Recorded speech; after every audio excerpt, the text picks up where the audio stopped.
Washa Tochi.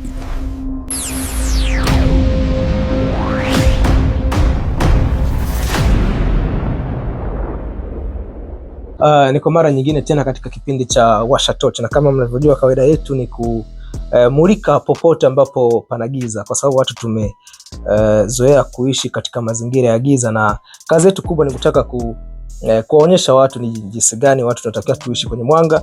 Na ni ndani ya Houston, Texas. Naitwa Isaac Chusak nikiwa na mwenzangu pale Lewis Lawi. Ndio nafikiri atatuanzia leo tutakuwa na topic gani leo? Kwanza kabla ya yote weekend imeishaje, maana ndio tunakwenda kuimaliza weekend. Kwa kweli weekend ilikuwa sawa. Ilikuwa sawa, sema tukianza kuelezea hapa tutafika kesho, lakini ilikuwa sawa kweli kweli.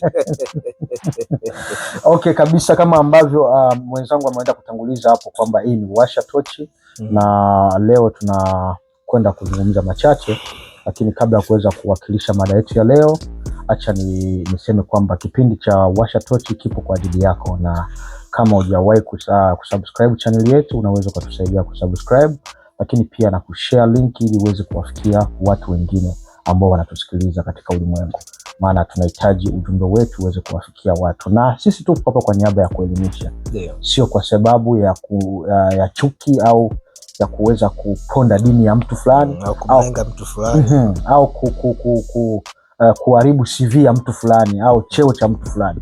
Tupo kwa niaba kukumbushana, maana binadamu tunaishi kwa kujisahau.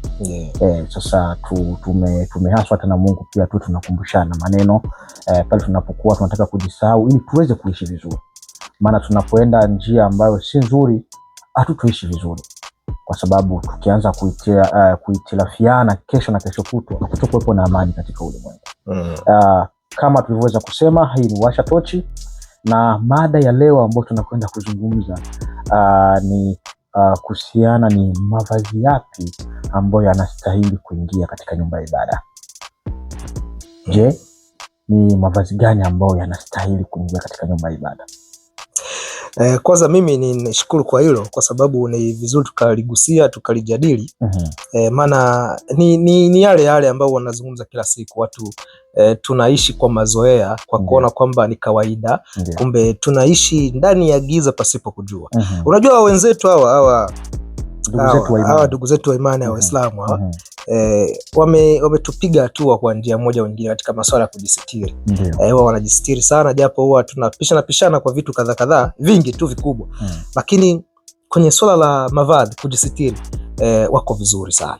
Na sisi, mimi ni Mkristo, na mimi pia ni Mkristo. Ndio, unajua sisi wa Kristo hatuna tofauti ya kwamba umeenda kwenye sherehe au tuseme pari na kwenda ibadani. Zile nguo ambazo unavaa kwenye pari ndio nguo zile unaenda kuvaa ibadani. Na hata na waimbaji wanakaa mbele ya wachungaji wamevaa nguo ambazo zinaonyesha kila kitu. Imesijui wanaita mkato, imekatika sana, mapaja na mpasuko mkubwa.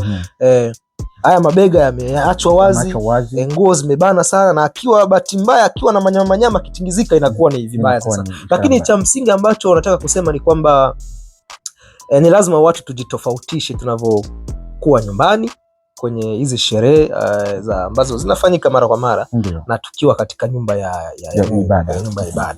Na mavazi ambayo yanastahili kuvalika katika nyumba ya ibada ni kuhakikisha umeficha kila kiungo ambacho kinaweza kikaashiria alama ya matamanio kwa sisi wanaume, sisi vijana. Hakikisha umevaa vizuri, nguo ya kubana sana. Isitosha hawa waimbaji ambao wanapenda kwenda kusimama mbele za watu wakiwa wanaimba, hata Wakristo wa kawaida, hakikisha umevaa nguo ambayo haijaonyesha maeneo ya mwili wako, nguo ambayo imeficha kila kitu. Lakini sijui kwa sababu imeanza kuonekana ni kawaida. Unajua mazoea yana taabu sana. Tutaanza hivyo kwamba mimi nikienda ninavaa hii wanaita hizi wanaita nini, hizi nguo zao za wanawake hizi, nimesahau jina, zinaitwaje, ambazo zinaonyesha magoti. Watasema kwamba ni kawaida tunavaaga hivyo. Kesho itapanda, kesho kutwa inapanda. Mwaka unakuja unakuta watu wanaanza kuingia kanisani na nguo ambazo ni za kulala nazo. Kwa kitu ambacho akileti maana yote na kinafukuza utukufu wa Mungu ndani ya ibada. Ndio, lakini unahisi kwamba Mungu anaangalia mavazi, kwa sababu unaweza ukavaa vizuri kwa kujistiri, lakini tabia zako zikawa si nzuri, si njema, hazimpendezi Mungu. Je, wewe unahisi kwamba Mungu anaangalia mavazi? Ni kweli Mungu hajawahi kutuandikia na ameandika, zimeandikwa katika vitabu vitakatifu. Wanaweza wakakuja na hiyo hoja kusema kwamba Mungu angalie mavazi. Sawa, kama Mungu angalie mavazi, lakini unawaingiza vijana au wanaume kwenye hali ya kutoka katika hali ya utukufu wakaingiwa na hali ya tamaa. Lakini sasa hiyo ni inakuwa ni ya kwako wewe ambaye unatamani. Amna. Mimi nimevaa ni mavazi yangu, nimeishi nivae hivi nipendeze na niende kumtukuza Mungu. Sasa unapoanza kufikiria kwa mtazamo ambao ni tofauti, dhambi inakuwa ni kwako. Unajua swala kumtukuza Mungu halina sheria kwamba uvae nguo ya aina fulani. Sijui kama kipo. Lakini hata uchi ukikuwa peke yako, mtukuze Mungu ukiwa uchi, ukiwa peke yako. Lakini kama unaenda kwamba kule nitakutana watu wa aina mbalimbali, watu shangazi zako, wajomba zako, baba, kaka na vijana wengine tu, alafu nenda unavaa nguo za kuwatega wale watu, hata nao walikuwa wanaenda kwa nia ya kuweka akili yao pamoja ili wajiconnect na Mungu, wanaanza kukufikiria wewe. Maana kiuno kimekaa vizuri, maana nguo imekaa hivi, maana sisi ni vijana na sisi kidogo nani zetu ziko karibu sana. Kwa hiyo si vizuri. Kama ukiwa peke yako ambao unamtukuza Mungu ukiwa peke yako, vaa unavyotaka. Lakini ukiwa katikati ya watu, kwenye umati wa watu, usivae vitu vya kuhamisha watu kwenye mudi nyingine. Lakini unaona umebezi sana upande wa dada kwa namna ambavyo wewe unazungumzia hii. Lengo letu ni kutaka kusema kwamba ni mavazi yapi ambayo yanastahili kwenda nayo katika nyumba ya ibada. Na hii haibagui kwamba ni kwa watoto wa kike au kwa watoto wa kiume. Yani yeyote yule ambaye anaenda kumwabudu Mungu katika nyumba ya ibada, ni vae vipi ili niweze kuwa na kuleta utukufu mbele za Mungu, isiweze kuwadhuru watu wengine. Nadhani hilo ndio lilikuwa swali kuu sana. Unajua tukigusia kwa wanaume pia, hata katika mazingira ya vijana wauni hao, hawavai ya kwamba kuacha miili yao wazi. Wapo wanaovaa wanavaa chini ya wanavaa zile katakei, zile katakei, wapo wanaovaa. Lakini mimi kwa macho yangu sijawahi kushuhudia kijana ambaye amevaa ovyo ovyo kanisani. Na kama itakuwa imetokea itakuwa ni mara moja mara mbili na vijana wakaambiwa wanasikia. Lakini zaidi sana unajua kwa wadada ni wadada. Lakini mimi kinachonishangaza zaidi ni kwamba wale wachungaji ambao wanaona hali zile na kuendelea kuona ni kawaida, na ndio maana hawa wenzetu wanatucheka sana. Na ndio maana muda mwingine watu wanasema kwamba hizi dini sijui ni biashara, hizi dini watu wanataka watu, kwa sababu ukimwambia mtu vaa vizuri kesho hata kuja kanisani. Sasa tunashindwa kuelewa kwamba tunajaribu kuonyesha watu njia nzuri ya kumtukuza Mungu, kwa sababu utaenda kama mtoto wa kike, utaenda kanisani kwa ajili ya kumtukuza Mungu, kumwabudu Mungu. Lakini ulivyoenda unavaa, hata kama uko na nia ya kutongoza na vijana, wanaanza kukushawishi, wanaanza kukutongoza, kutafuta sasa. Na katika kutafuta ndo katika kuanguka kwenye dhambi. Kwa hiyo mavazi yako itakuwa sababu ya wewe kuanguka kwenye dhambi, na itakuwa sababu ya kuangusha kijana mwingine kwenye dhambi. Lakini wanasema pia ili imani yako iwe imekomaa lazima ujaribiwe, na kama mtu amekuja hivyo, kwa nini usimchukue? Sasa huwezi tafuta jaribu ya makusudi.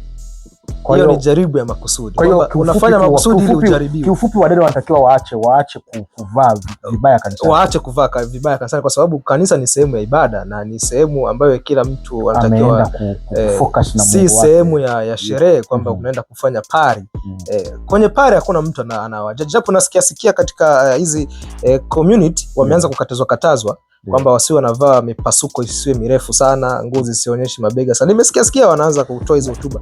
Lakini huko kwenye para gusia sana. Kuna watu wa kila aina, watu wa dini zote. Mimi ninadhani kuna umuhimu wa kugusia hata kwenye pari pia, kwa sababu lengo letu ni kutaka kusema kwamba hata ndoa zetu hizi za Kikristo unakuta ndoa imefungwa kanisani na ni ndoa ambayo imebarikiwa kabisa, watu wamebarikiwa mbele za Mungu na wakapeana ahadi na Mungu. Baada ya hapo watu tunasema kwamba familia sasa twende tukafanye fari, tukasherekee pamoja na watoto wetu ambao wameunganishwa leo. Ndio. Kule kwenye pari kuna mambo ambayo pia yanatendeka ambayo yanafanywa na Wakristo wale. Je, hivi kama dini au kama mtu ambao unamjua Mungu kwamba Ukristo wako unatakiwa uonekane kanisani pekee au hata nyumbani unapoishi na watu ambao wamekuzunguka, inatakiwa namna ambavyo unaweza kwenda mbele za Mungu ukapendeza, ukao umejistiri, na nyumbani pia unatakiwa uishi hivyo au unatakiwa ukienda mbele za Mungu ndo ujistiri, ukiwa nyumbani uishi maisha yako binafsi? Mtu ukiamua kuwa Mkristo, ishi maisha ya Kikristo tu, usiwe Mkristo wa kanisani. Na Ukristo wa mtu unaonekana katika matendo yake.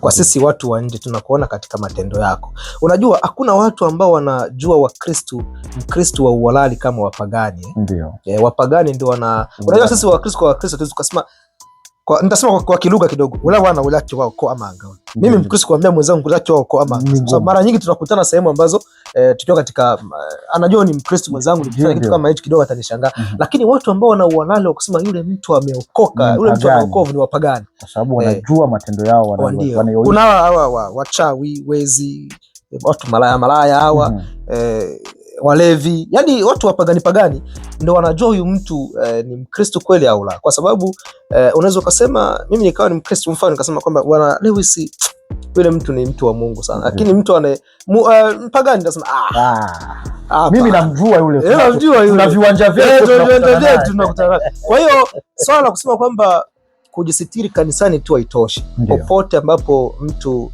mimi nakumbuka nilikuwa nikitembea na baadhi ya wadada kadhaa. Simaanishi kutembea mnavyoelewa. Kwa maana kutembea tunatembea pamoja. Tunatembea pamoja. Sio kutembea kama alikuwa ni hawara. Bwana, hii ndio Washa Talk ambayo unakwenda kusikiliza.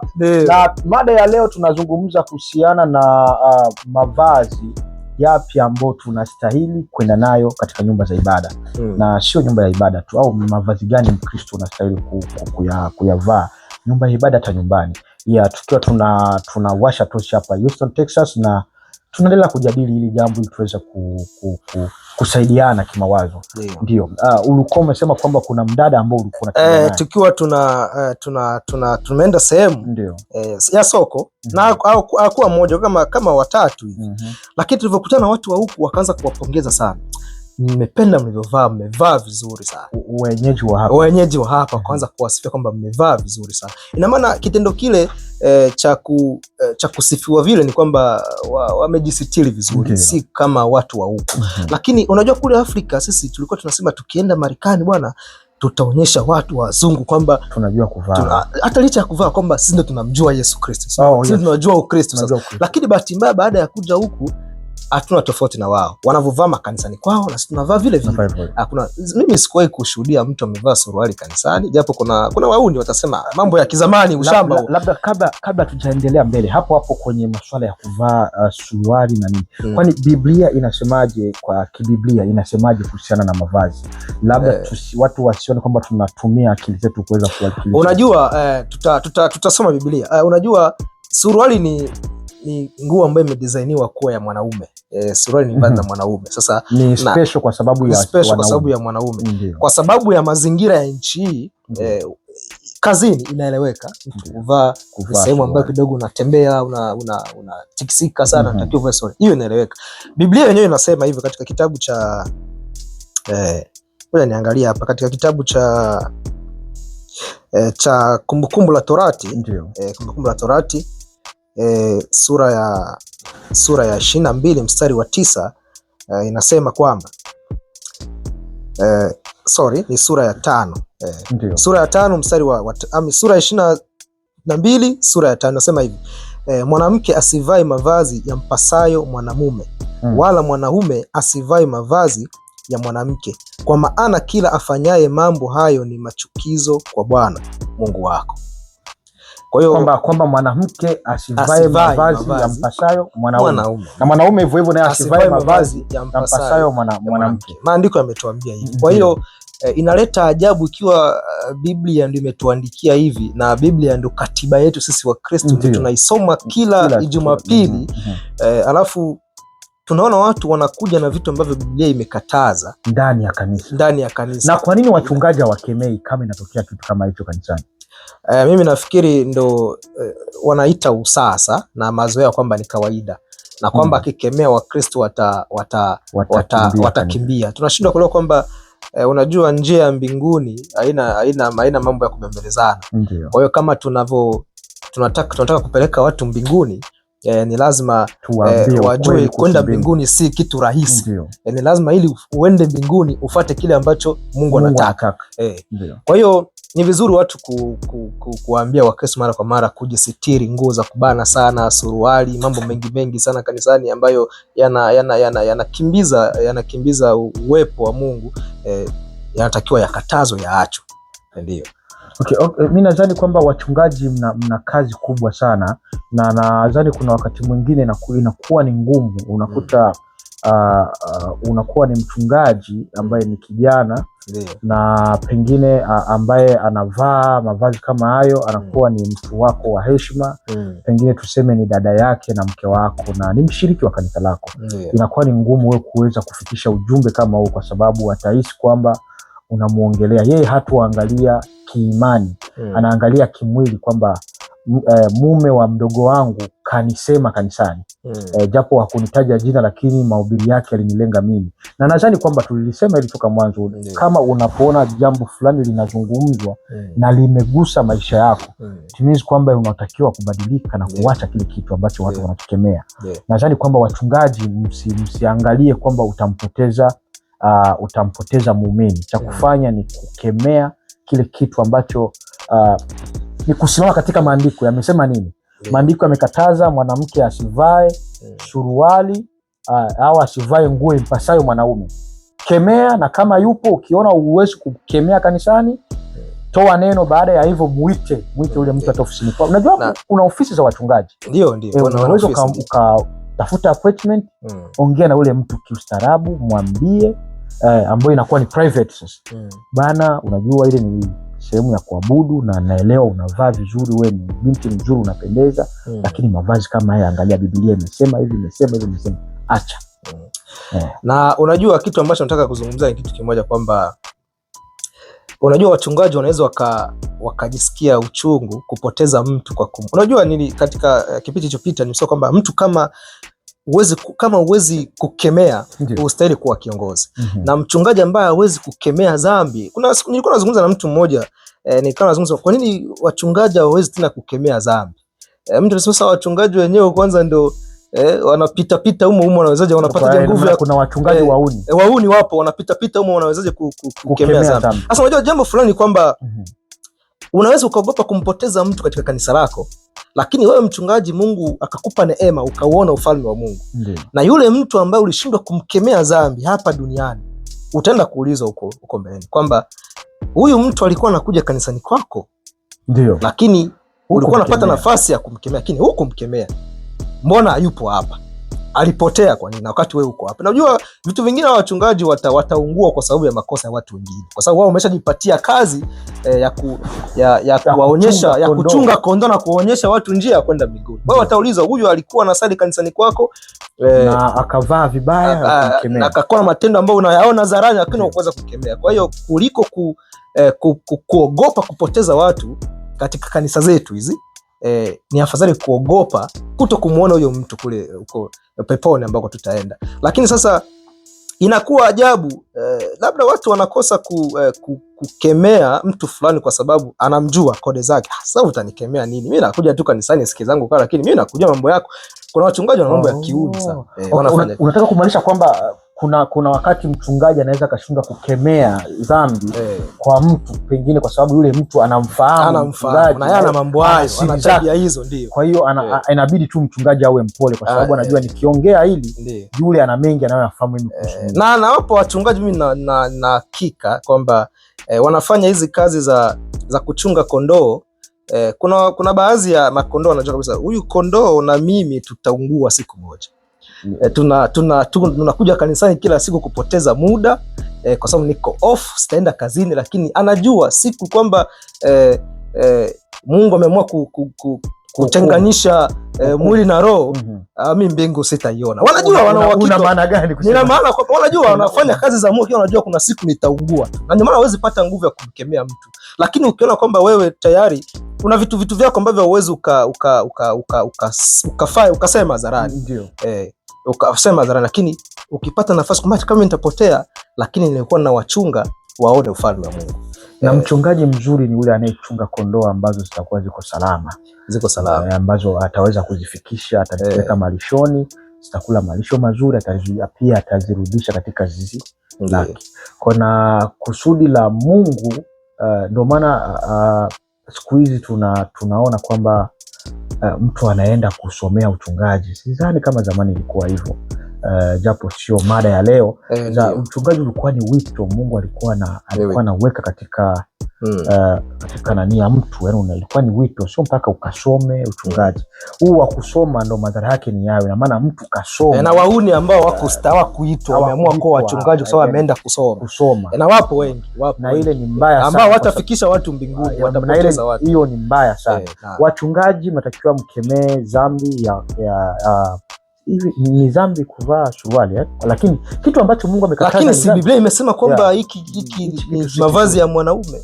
Mnatakiwa mkemee dhambi ambayo imeingia makanisani.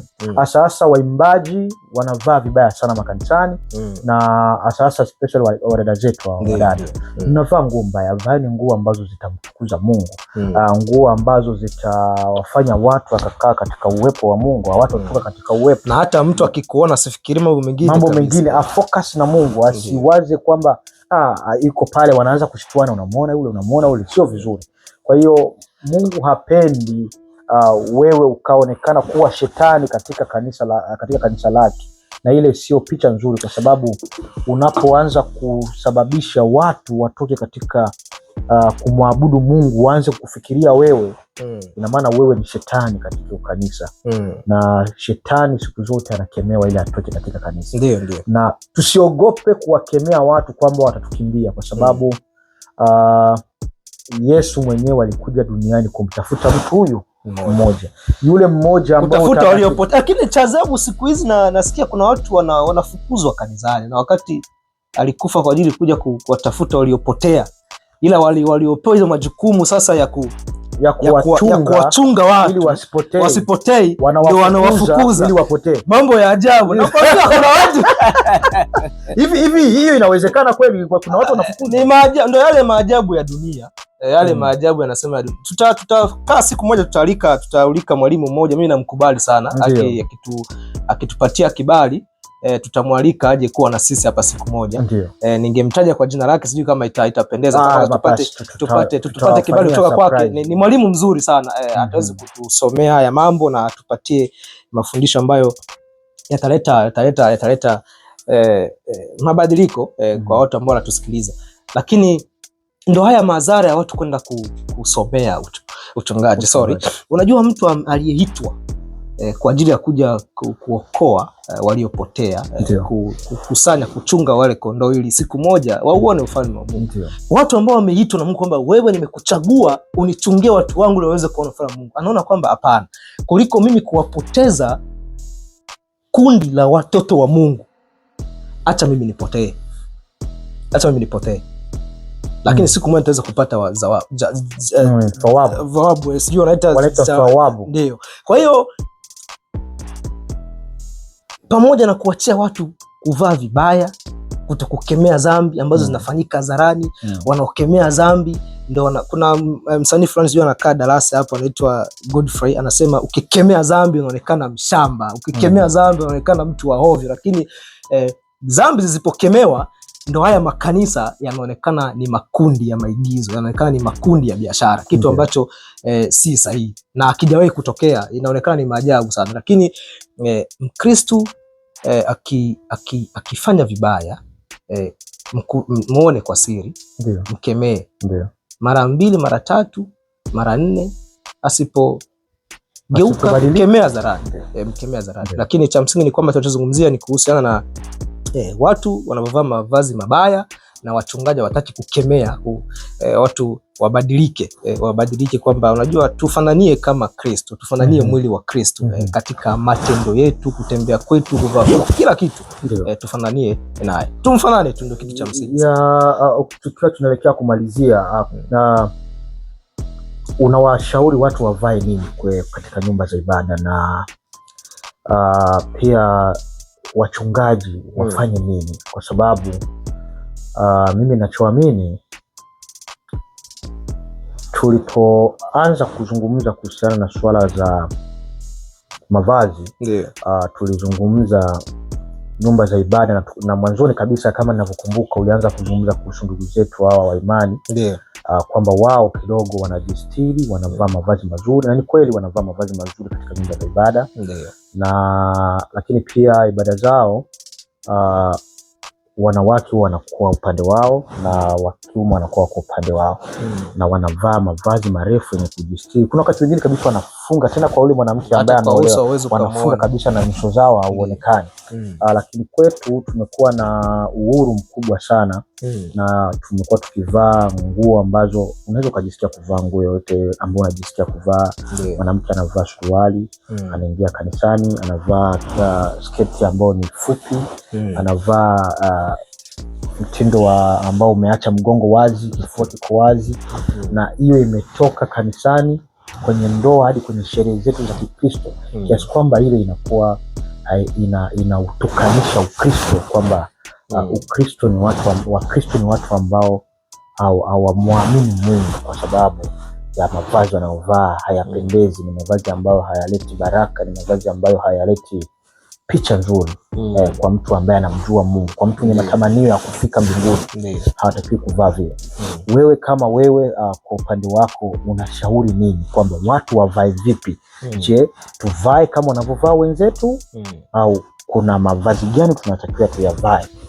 Na baada ya hayo mavazi, wachungaji wafanye nini ili Ukristo usiwekwe katika hiyo doa, tusimchafue Kristo kwa sababu ya akili ya watu ambao wana akili ya kidunia, wanaleta akili ya kidunia katika kuja kuambukiza katika kanisa. Unajua, mimi nafikiri nilisema awali kwamba zaidi sana tunazungumzia wadada, maana ndio watu wanavaa vibaya sana kanisani. Wadada kwamba katika kuvaa kwao wajitahidi sana wasivae nguo ambazo imepita magoti, imepita goti. Wasivae nguo ambayo imepita, yani imetambuka goti, yani imeanzia hapa, ambayo nguo ambayo fupi, yani inaanzia hapa kuja juu. Wavae nguo ndefu ambayo ikiwezekana hata ambayo ionyeshi kiato, ambayo imefunika mpaka na kiato. Hiyo ni moja. Pili, nguo ambazo zimebana sana. Unajua, wasivae nguo ambazo imewabana sana, ambazo zina washe, yani mpaka nguo ambazo zingine zimevaa ndani ambazo zistahili cha kusema hapa, nguo za ndani. Tusifiche, tuseme tu mnavaa nguo ambazo zinawabana, mpaka nguo za ndani zinajichora kwenye miili yenu. Zikijichora, vijana wengi wa ovyo washanilalamikia sana hivyo. Kwa hiyo na vijana wa ovyo pia hapo kanisani wapo sana, na unajua ukikuna vaa vibaya unaleta kijana anakuja kukuchungulia. Kwa hiyo hilo ni kwanza. Pili, kuna hizi style nyingi hizi ambazo zimetoka za nguo za wanawake, ambazo unakuta mtu umevaa umeacha mabega wazi.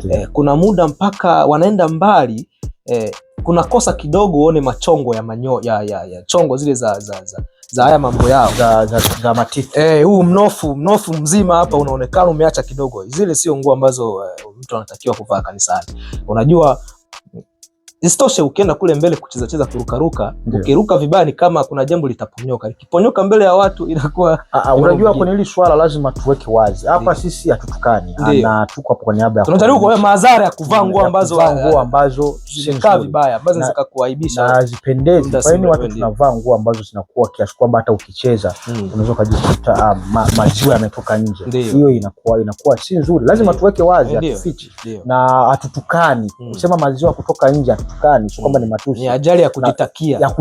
Na kwa nini ukafanya? Na bahati mbaya kuna wengine ambao wanavaa nguo ambazo inaacha umuazi, yaani jasho la kwapa hadi linaonekana, yani anapocheza kule jasho la kwapa ina maana hiyo kimebaki wazi, baki na haka kitu, yani jasho la kwapa linashuka kabisa huku kiasi kwamba kama wanajiuza sasa, anajiuza sasa. Sasa ile sio nzuri, sio nzuri kwa watu ambao wanamwamini Mungu kuweza kuonekana vile katika nyumba ya ibada. Kwa hiyo kwa kumalizia ni kwamba dada zetu wajitahidi sana kujisitiri kwa kutusaidia hata sisi ambao tuko tunakuwa katika nyumba za ibada. Badala ya kwenda kumshukuru Mungu wako, wewe unaanza kuingiwa na mawazo mengine. Hilo lipo hivyo. Zipo, unajua sisi ni wa Afrika na sisi wa Afrika tuna nguo nyingi nzuri za kujisitiri ambazo ukivaa, nguo ziko nyingi ambazo ukivaa tumeenda kanisa. Unajua tujitofautishe, na si ukikuwa ni Mkristo ambaye unaenda kanisani kila siku, usivai tu nguo ya kujistiri kanisani popote unapoenda. Na kwa wachungaji ni kwamba wajaribu kuzungumza na watu mara kwa mara. Unajua ni vizuri kuambiana taarifa za habari za mbinguni, jinsi gani tutajitahidi tujikaze tuweze kuurisi ufalme wa Mungu. Lakini tukikaa kimya na kunyamaza, kuna muda tutakuja kushituka kanisa imekuwa mahali pa makahaba. Japo kwa kawaida tutaona kwamba bado, lakini ukichunguza kwa ndani, kanisa imekuwa kama sehemu ya makahaba, ya kuchunga makahaba. Kwa hiyo ni vizuri watu waonywe hadharani, kwa sababu unajua wenzetu kuna muda wanakuaga wako na haki ya kutucheka hawa ndugu zetu Waislamu.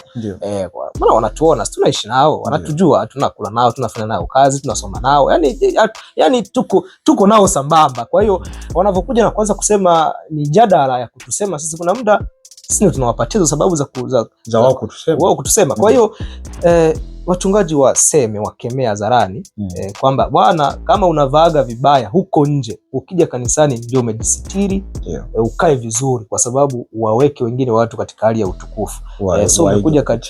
So umekuja kanisani, watu wanakuwazia mawazo mengine sana. Na unajua wanawake wametofautiana, kuna watu ambao wamepewa minofu ya mingi sana. Kwa hiyo ukivaa vibaya, mtu badala ya kufocus na ibada anaanza kufocus na wewe. Kuna muda mwingine watu wanasema simama, lakini kama umevaa nguo ambayo imekuachia, haijakubana kidogo, inasaidia wale vijana ambao unajua watu ambao bado imani zao ni ndogo, ndio bado wanataka kujilisha kiimani. Sasa badala ya kujilisha kiimani, wewe unakuwa unamlisha ile tamaa, ajue kanisani ameenda kufanya kitu gani. Kwa hiyo wachungaji wasiache kusema, waseme watu wao wanavaa vizuri kanisani. Kanisani sio sehemu ya fashion, kuja kujiuza, au sehemu ya kuja kutangaza Miss Texas ni nani, Miss Kentucky ni nani, Miss sijui, hapana, au Miss wa kanisa ni nani. Hapana, kanisa sio mahali pa hivyo. Kanisa ni sehemu pa kumtukuza Mungu, na lazima pawe patakatifu. Unajua nguo ya kuvaa tu siku moja haitakufanya mtu onekane mshamba, kwa sababu unatafuta utukufu. Na si kanisani. Ukiwa Mkristo, hata popote ambapo upo, vaa watu wakuone kuwa mfano wa kuigwa. Na kama wewe ni mavazi ya kufanya wewe uwe mzuri. Wewe kama ni mzuri, ni mzuri tu ya. Na hakuna mwanamke mbaya, ni matunzo. Ukisafisha vizuri, ukapendeza, watu watakupenda. Lakini pia mavazi sio kuokoka. Ndio. Sio kuokoka. Kitu cha kwanza unatakiwa uokoke, kwa sababu ukiokoka hata uvaji wako utakuwa. Yes, exactly. Unajua ukiokoka unakuwa unaogopa hata kuacha mwili wako wazi. Ndio. Ukiwa na hofu ya Mungu, wewe mwenyewe tu unakuwa lazima nivae vizuri. Lakini mpaka watu unaweza kuleta hoja kwamba Mungu angalii mavazi. Mungu angalii, lakini kilichomo ndani ya mtu ndio kinamtuma afanye kitu gani. Kwa hiyo unaweza kusema ndio mtu anaweza kujisitiri kanisani akavaa vizuri na akawa ni malaya mkubwa sana, akawa ni kahaba. Lakini ukienda umejisitiri kanisani, unawasaidia wale vijana kuto kuwaingiza kwenye mawazo ambayo si mazuri. Kama ni ukahaba, fanya huko nyuma ambako wengine watu wasijui, lakini kuna siku moja, unajua Mungu afichwe. Kile unachokifanya Mungu anakuona nao. Mwisho wa siku utanaswa. Mungu anafikishaga watu wa hivyo mwisho. Unajua mtu unajifanya wa Mungu huko katika macho mbele ya macho ya watu, lakini sirini una mambo yako ya hovyo ya kiuni sana ambayo unafanya. Lakini ninachompendea huyu Mungu wa mbinguni, atakunasa siku moja, tuna dunia itakujua ni mtu aina gani. Kwa hiyo pointi yako ni kwamba ukiokoka ukiwa na hofu ya Mungu hata mavazi yako yatabadilika, yataashiria. Lakini hiyo isikuwe sababu ya wachungaji kutokusema kwamba wakiokoka wataacha. No, unajua katika kusema sema na kuwakanya, unajua kishaanza kuzoea kwamba vitu virefu mpaka nyumbani, kama alikuwa na tabia kuvaa vitu vifupi, ataanza kubadilika taratibu. Lakini mkiwa mnawaacha kutokusema, mapaja na bahati mbaya wengine unakuta mtu ni maajabu, mtu ana tumbo kubwa lakini amevaa nguo ambayo imeacha mambo ya ajabu kweli. Kwa hiyo kujisitiri ni muhimu ili kuwasaidia wengine. Kama utaendelea kuwa kahaba, endelea kuwa kahaba, utajiona Mungu wako siku ya mwisho, lakini wasaidie wengine ambao unakutana nao kanisani. Okay, sisi sio wazoefu sana wa fashion kwamba tunaweza tukakupangilia uvae mavazi gani, lakini nadhani tukao tumejifunza kitu mpaka sasa hivi. Nachotaka kukisema ni kwamba Mungu anatupenda na Mungu anahitaji tutakapofika siku ya mwisho sote atulaki mawinguni. Atupokee tukiwa safi kabisa, wenye mioyo safi. Na niseme jambo moja kabla kwenda kumaliza kipindi chetu. Sasa wachungaji, kuna njia nyingi. Ukisha kuwa ni mchungaji unakuwa una mbinu nyingi sana, kwa sababu mchungaji mzuri ni yule ambaye anaweza kulinda kondoo zake na hakikishe ziko salama. Ukiona kwamba siwezi nikakemea hii dhambi ya uvaaji vibaya kanisani, na hapa kanisani kwangu wamo watu wanaovaa vibaya, mpe appointment yule mtu. Kama unaona kuna mmoja wapo, kwa mfano kama ni dada yangu mimi na ninasali kanisani kwako, mpigie simu tu private. Jumamosi unaweza ukaja ofisini kwangu, nina mazungumzo na wewe, tuongee mawili matatu. Akifika pale mwambie, na awe mchungaji mtakatifu. Sasa uwe tena unaenda huko unaenda kufanya mambo mengine tofauti na wito wako. Kwa hiyo atakapofika pale, fungua kwa maombi, msomee maneno mawili matatu, na umwambie wewe ni msichana mzuri sana na Mungu anakupenda. Lakini kuna kitu kimoja tu ambacho nataka niongee na wewe siku ya leo. Usiwe yule mtu wa kusema kwamba nimefunuliwa, huko ni kuogopa. Mwambie tu, mwambie katika kwamba Mungu amenionyesha, Mungu anakupenda, Mungu kareba sikaraba. Unaanza kunena kwa lugha ya uongo, unaanza kunena vya Mungu anakupenda na ameniambia kwamba uache kuvaa. Mwambie tu, mimi ndio ninaongea na wewe kama mchungaji wako. Wewe ni binti mzuri, tena mzuri, msijawahi kusikia baya lolote kuhusu wewe, ila kitu kimoja tu, ni mavazi yako hayampendezi Mungu kanisani. Tafadhali ukivaa hivi, nina hakika Mungu atabadili maisha yako. Na saa muda mwingine unaweza kuwa unazuia baraka zako kulingana tu unauchafua. Hata Biblia imesema mwili wako ni hekalu la Mungu. Unapochafua mwili wako unachafua hekalu la Mungu. Roho Mtakatifu hawezi kukaa sehemu ambako ni pachafu. Roho Mtakatifu ni msafi, hawezi kukaa sehemu ambako kuna uchafu. Kwa hiyo safisha hekalu la Mungu, vaa vizuri, pendeza, utaona baraka za Mungu. Hata kuelewa na ni binadamu kuliko kwamba ukiona kwamba utasema nitatumia watu wanavaa vibaya watakimbia. Akihitaji watu wakimbie kanisani. Unajua ukiita mmoja hivyo, wiki mbili watu wakianza kubadilika kuvaa vizuri, watu wanaanza kushangaa, mmegiwa na nini? Mbona watu wameanza kubadilika? Na Mungu hapo baraka zinaanza kushuka, ndio zinaanza kuja, unaanza kuona uwepo wa Mungu ndani ya ibada. Ni kweli.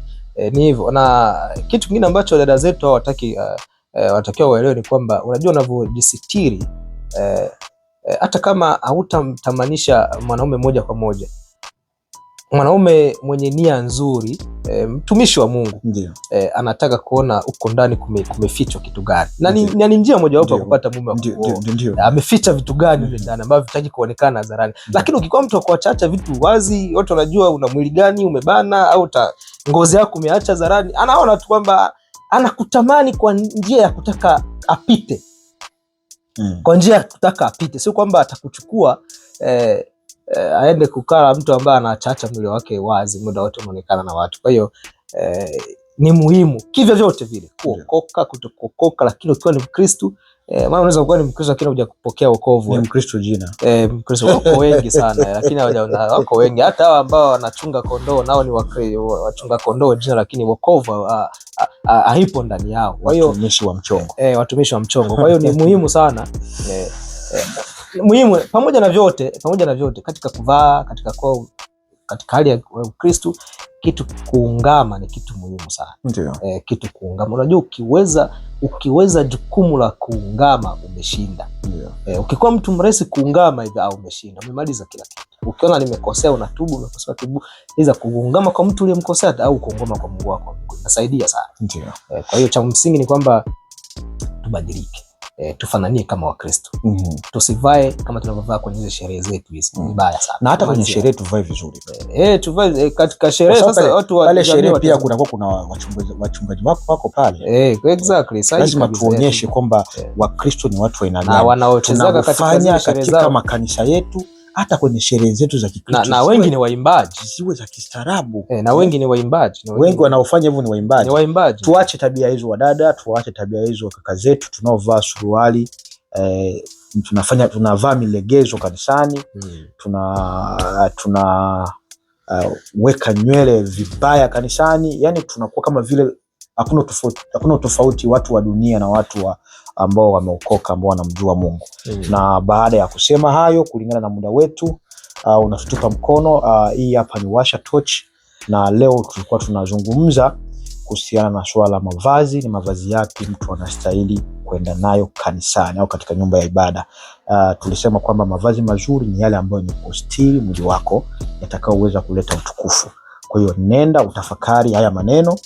Hatuja kulenga kwa kusudi baya, bali tumekulenga pengine ni Mungu anaongea na wewe kupitia sisi, kwamba ubadilike, vaa vizuri ili uweze kumtukuza Mungu, na pia uwape amani watu ambao unasali nao. Na tusiwe Wakristo wa mazoea. Watu wamekuwa Wakristo wa mazoea sana. Kama tuko Marekani. Mazoea si vizuri kwa Wakristo wa mazoea. Tuache mazoea. Ulikuwa nami Lewis Lawi na Bwana Isaac Chosak. Tuwatakie usiku mwema.